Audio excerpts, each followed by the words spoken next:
कुरुक्षेत्र का मैदान, जहां करोड़ों योद्धाओं ने धर्म और अधर्म के नाम पर युद्ध में भाग लिया और अपनी जान गंवा दी। इस महायुद्ध को महाभारत के नाम से जाना जाता है।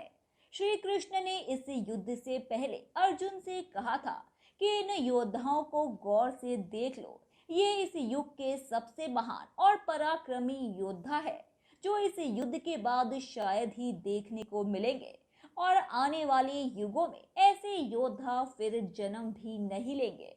भगवान श्री कृष्ण की इस बात से ही महाभारत के महायुद्ध की भयानकता का अंदाजा लगाया जा सकता है। इस महायुद्ध को हुए हजारों साल बीत गए, लेकिन कहते हैं कि आज भी कुरुक्षेत्र की जमीन योद्धाओं के लहू को पीकर लाल है।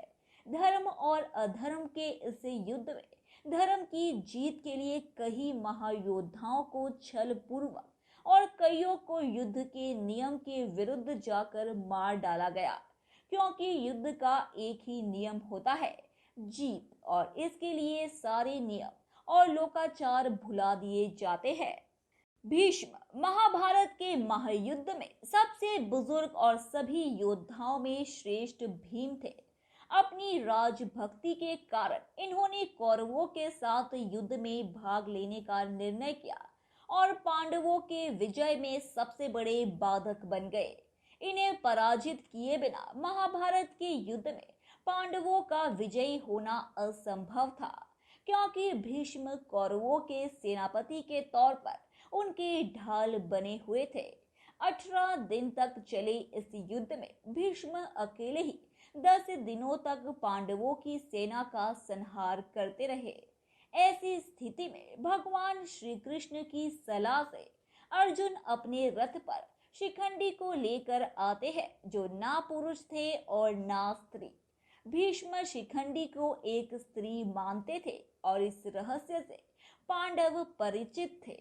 भीष्म के स्त्री पर अस्त्र शस्त्र नहीं उठाने की प्रतिज्ञा का लाभ उठाते हुए अर्जुन ने युद्ध के 10वें दिन भीष्म को बाणों से छल्ली कर दिया और भीष्म बाणों की शैया पर लेटे लेटे अंत तक युद्ध देखते रहे। द्रोणाचार्य भीष्म के बाद कौरवों के सेनापति बने। द्रोणाचार्य ये कौरव और पांडवों के गुरु थे। भीष्म के समान ये भी पांडवों के मार्ग में बड़े बाधक बने हुए थे। इन्हें भी युद्ध में पराजित कर पाना किसी के लिए भी असंभव था। माना जाता है कि द्रोणाचार्य को केवल उनका शोक ही मार सकता था। ऐसे में पांडवों ने द्रोणाचार्य के साथ एक छल किया। भीम ने अश्वत्थामा नाम के हाथी को मार दिया और द्रोणाचार्य के पास जाकर कहने लगे कि मैंने अश्वत्थामा का वध कर दिया। अश्वत्थामा द्रोणाचार्य के पुत्र का भी नाम था। द्रोणाचार्य को भीम की बात पर भरोसा नहीं था, इसीलिए धर्मराज युधिष्ठिर से पूछा कि क्या अश्वत्थामा मारा गया।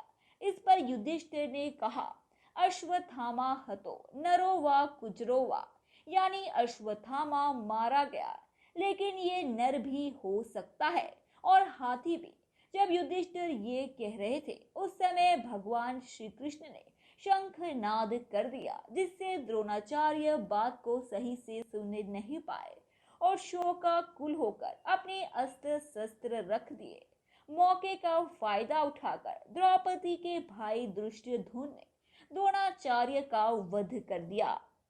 जयद्रथ द्रोणाचार्य के जीजा जयद्रथ के कारण अर्जुन के पुत्र अभिमन्यु का वध कौरवों ने मिलकर किया था। इससे क्रोधित होकर अर्जुन ने प्रतिज्ञा ले ली कि अगले दिन के युद्ध में सूर्यास्त तक वे जयद्रथ का वध कर देंगे, नहीं तो खुद अग्नि समाधि ले लेंगे। कौरवों की पूरी सेना उस दिन जयद्रथ की सुरक्षा में लग गई। ऐसे में अर्जुन के लिए जयद्रथ का वध कर पाना असंभव हो गया।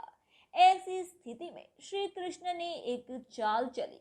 उन्होंने अपनी माया से सूर्य को ढक दिया, जिससे अंधेरा छा गया। जयद्रथ ने ये समझा कि शाम हो चुकी है और वे अर्जुन के सामान खुद आ गया। श्री कृष्ण को यही चाहते थे। इन्होंने अर्जुन से कहा कि अपना धनुष उठाओ और जयद्रथ का वध करो, अभी सूर्यास्त नहीं हुआ है। कृष्ण के इतना कहते ही सूर्य देव फिर से प्रकट हो गए। अर्जुन ने एक पल की भी देरी ना करते हुए जयद्रथ का वध कर दिया। कर्ण कर्ण का वध भी अर्जुन ने छल से किया था।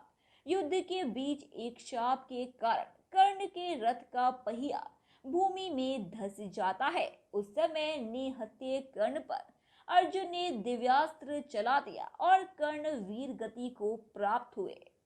दुर्योधन महाभारत के युद्ध का अंतिम महायोद्धा जिसका वध छल पूर्वक हुआ था, वह है दुर्योधन, जिसे महाभारत का खलनायक भी माना जाता है।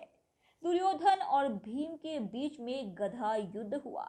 इस युद्ध में गदा का प्रहार कमर के ऊपर करने का नियम था, लेकिन भीम ने कृष्ण के संकेत पर दुर्योधन के कमर पर वार करना शुरू कर दिया, क्योंकि दुर्योधन के शरीर का ऊपरी भाग गांधारी ने व्रज का बना दिया था।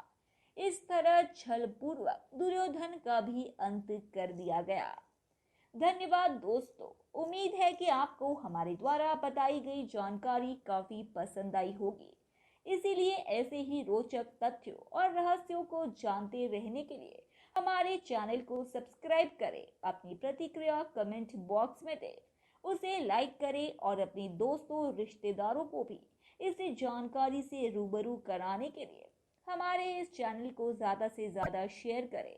धन्यवाद।